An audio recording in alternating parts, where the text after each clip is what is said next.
Alrighty, before we get started, we're going to do um, just a pouring of the libation to the ancestors, the gods, spirits, all that. So, Thor, just water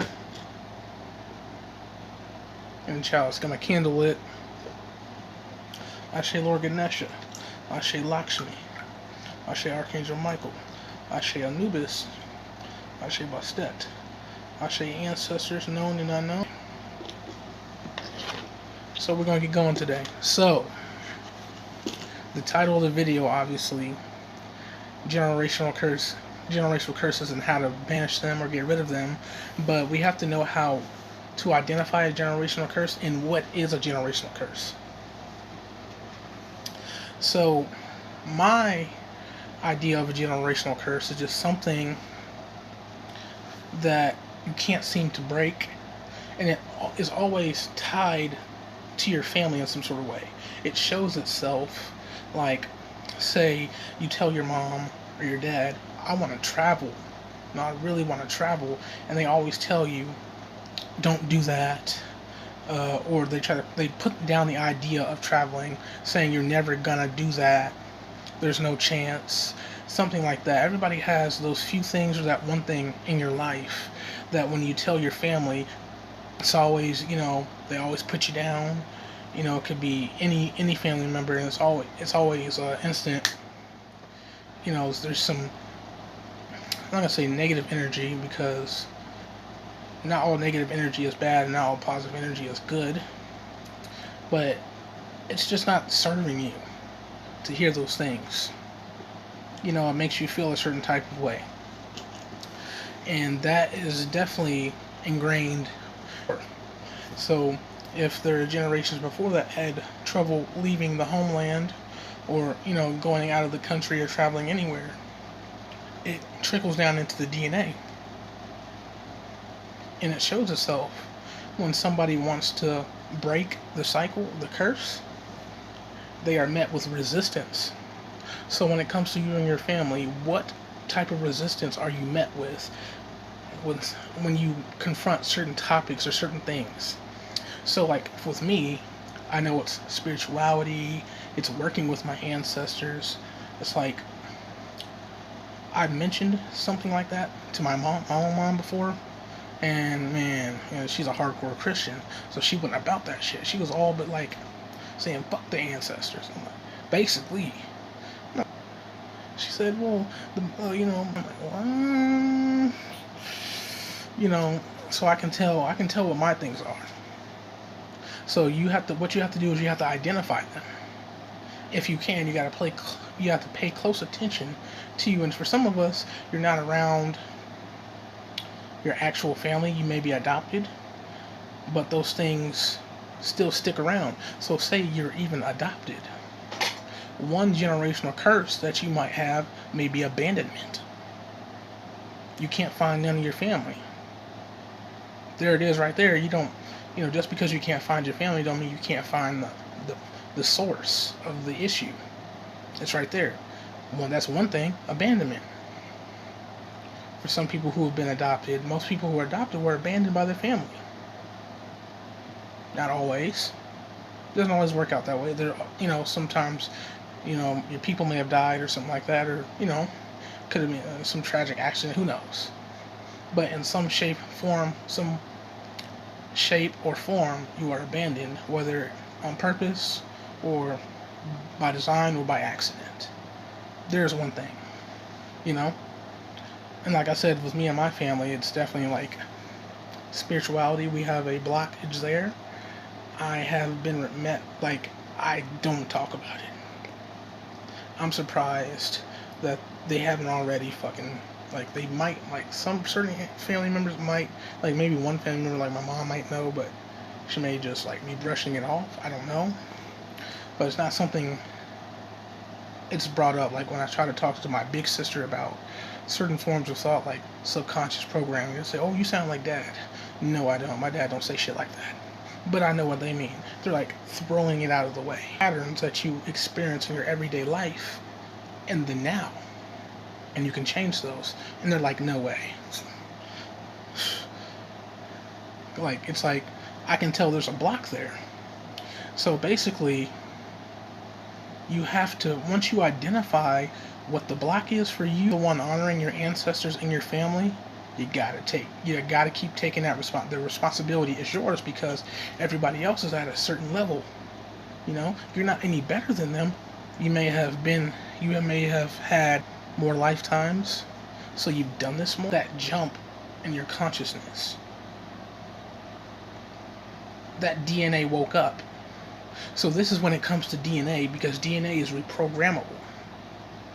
99.9% of DNA is reprogrammable. And that is when the genetic curse, that's how it is, or, you don't have to call it a generational genetic curse, but there's definitely something going on. That's what we know it as to be. So when you think about the genetics and how, DNA is easily reprogrammed, especially by trauma, and that's what a lot of us have experienced generationally, especially African Americans and slavery and, different things like that. That trauma is still in your DNA. And probably nobody has done the work yet. So you got to know what type of work to be doing. Like, venerating your ancestors goes a long way, but it doesn't solve all the problems. You have to solve those problems within yourself. With men, you break the chain, whatever those chains are, and activate the higher DNA, the higher self.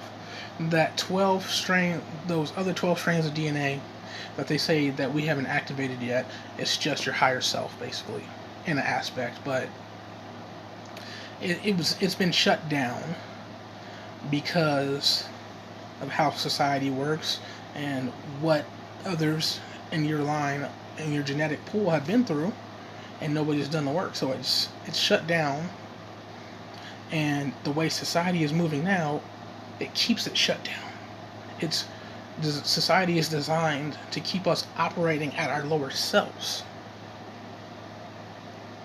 If society was designed for us to rise straight up and not have to do so much alchemical work, but I'm all down with doing the work, but a lot of people wouldn't be going through these things because it would be natural for you to break these generational curses that lay dormant in your genetic DNA.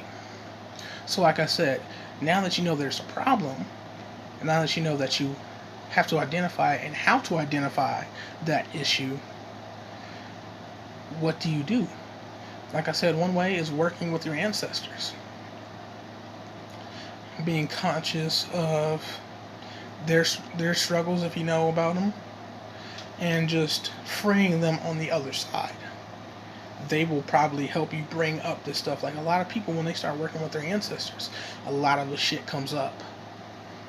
They're like, man, I must not be doing something right because I'm going through hell. But what it is they're bringing your ancestors, these spirits, and if you have guides or whatnot, they're helping bring things up. Once you get it and you get what's going on, then you can solve the issue. Then you can go about, how do I take care of that? You start studying, you start researching, and you start tackling the problem. You start tackling that issue. Because what happens is, this lies dormant in the male sperm, and it lies dormant in the female egg, your DNA. So you're liable to pass it on.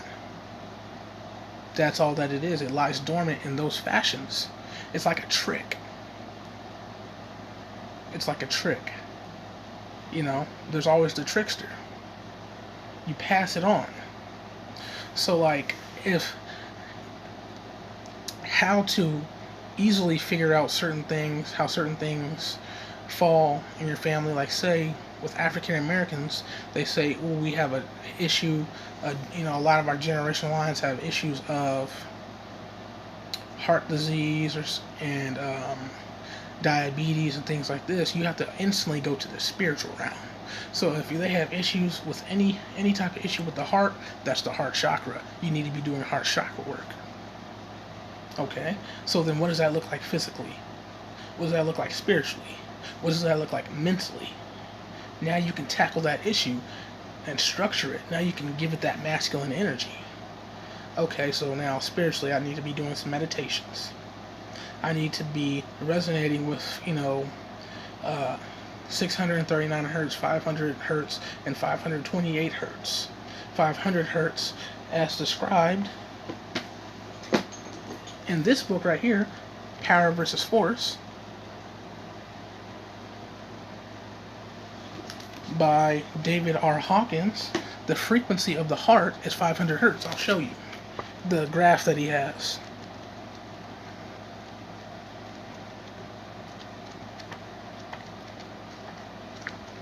Where is it?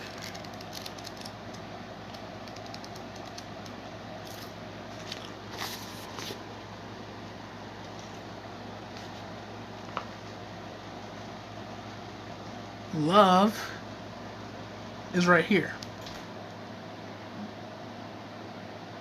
500 hertz, the heart. So then when you can identify it and you take it to the highest level, the spiritual or astral plane, then you can do some work. Then you can, spiritual work, mental work, and physical work. So physical work, loving your body, maybe soaking your feet, maybe getting certain types of products, that just take care of you and yourself, that nourish you from your heart center.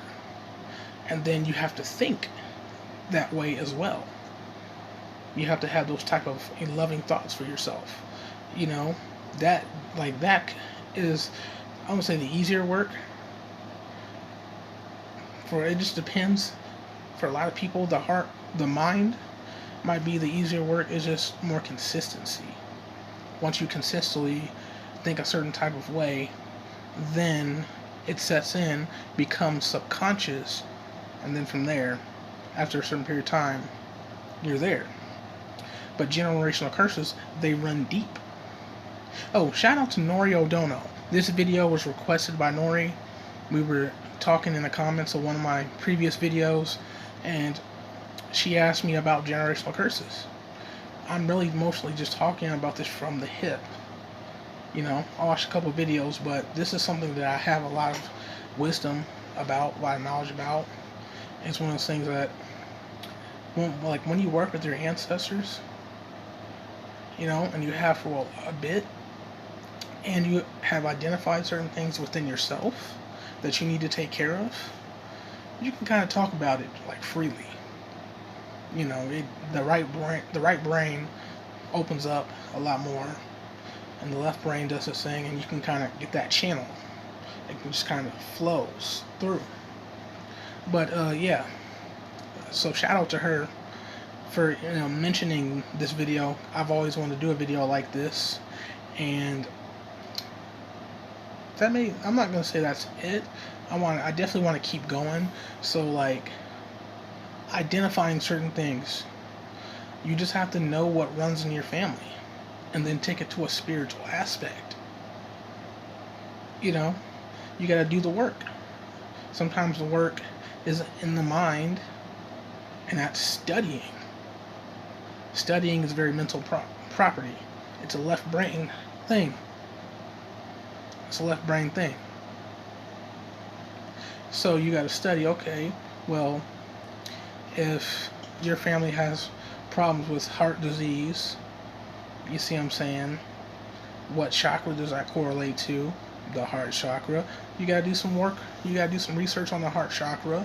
Or if it's kidney, if it's a bunch of different shit, like it's heart, it's kidney, it's lungs. Correlate all those different things, all those physical aspects to a spiritual aspect, and you just fucking do the research, and then you do the work from there. So does anybody have any type of questions before I log off?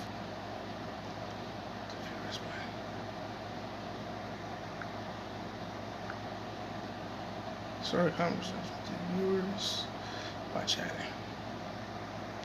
Huh. Oh, okay. Nothing.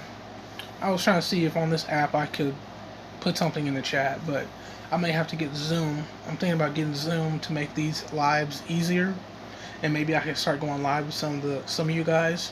You know, we can do something. I definitely want to start going live with other people on YouTube more as well, and talking about these sorts of topics, because during this time there's a lot of ascension going on. So one of the ways where people get left behind is if maybe they haven't done the physical work, the work with their body. Maybe it's mental, maybe it's spiritual. This is the time to do the work, and a lot of times doing the work during these times is breaking those generational curses and figuring out how to do so. You know, that's how you get to your light body. Oh, well, shout out to Stacey Jones. Thank you. But yeah. So doing that type of work, and for two, you don't want to pass this on to your kids. Like, if say you already have children. Okay, say you have children, but you're just now noticing these things about your family, and you know you haven't done that work because you're just now noticing these things. You passed it on to them.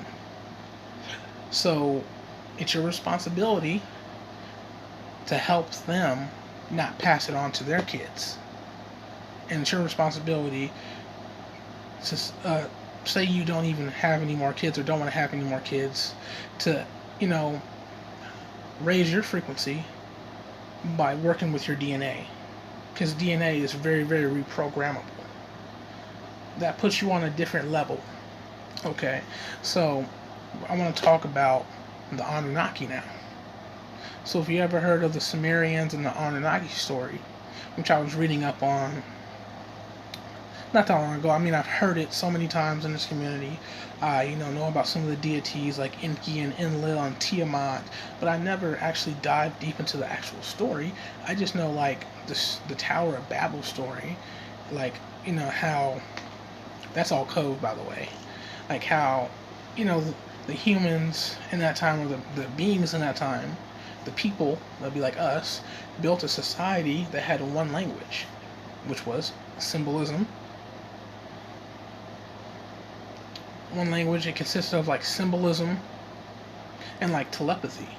They communicated without verbally talking. Or if they had to communicate, in ways where it wasn't like reading each other's minds, it was more like they communicated subconsciously. And the subconscious, how does that communicate? Signs and symbols, aka hieroglyphics. Cuneiform, hieroglyphics, all of that. That's subconscious communication.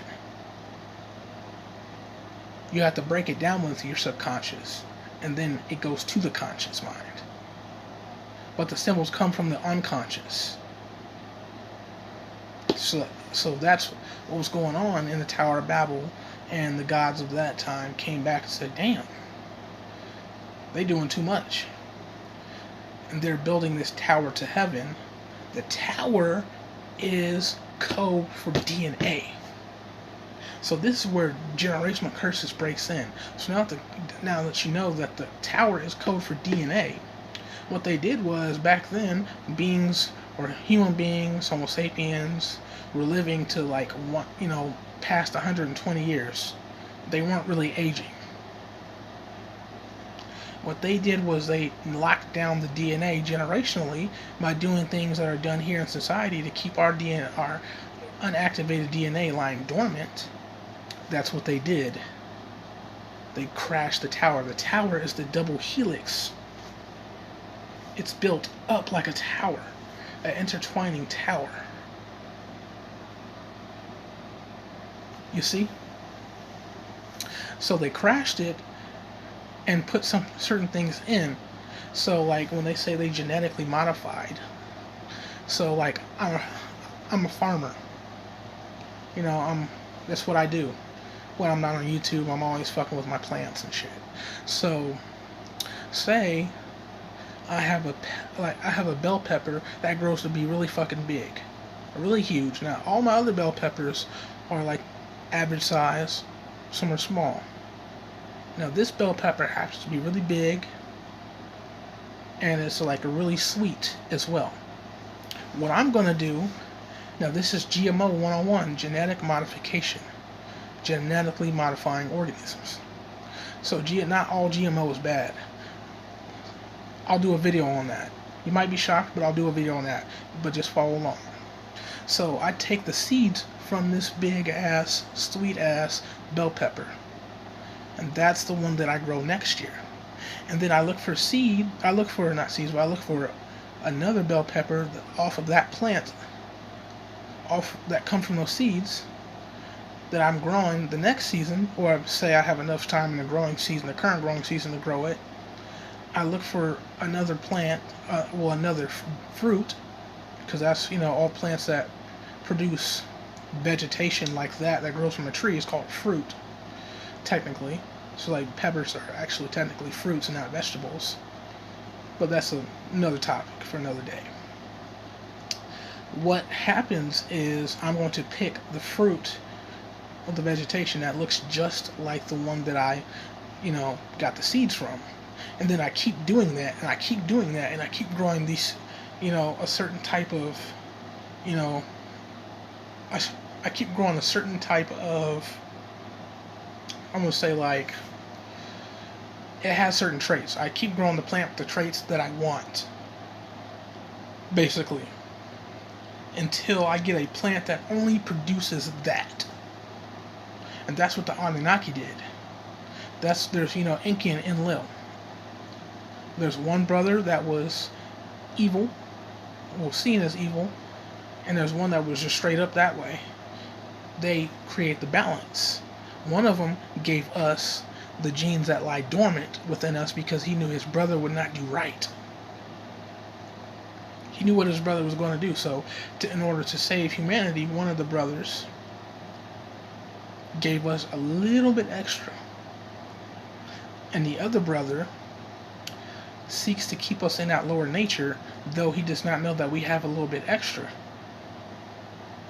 So that keeps that little bit extra lying dormant until we can break free. It's almost like how there's Clark Kent and then there's Superman. He can just be Clark Kent, his lower nature, or he can be his higher nature, which is Superman. See what I'm saying? When that DNA is activated and it's doing its thing, he's Superman. When it's not, and it's just chilling, he's Clark Kent. Kind of how that works. So, like, that's just like the story of the Anunnaki. I was, in the Tower of Babel, I was diving into it, and it came up, and I'm like, wait a minute. One day I'm reading Power versus Force, and I'm like, wait a minute. The Tower of Babel, the tower equals, the code for the tower is DNA. And knocking it down was shutting down certain parts of our DNA, aka a generational curse that that will go for 4 to 5 generations, keeping us in a certain type of alignment, keeping us in a certain type of vibe, and it's passed on until one person in the family who is able to activate the special sauce. The special sauce could be walking a certain of those things. So it's like, say your family is very, very Christian or very, very religious, and you're locked down in it, and they're not mentally free. So, not being mentally free and they're locked in religion keeps them physically locked down. You're the one that's into spirituality, and venerating your ancestors. Now you're the one freeing the genetics, at least from your line.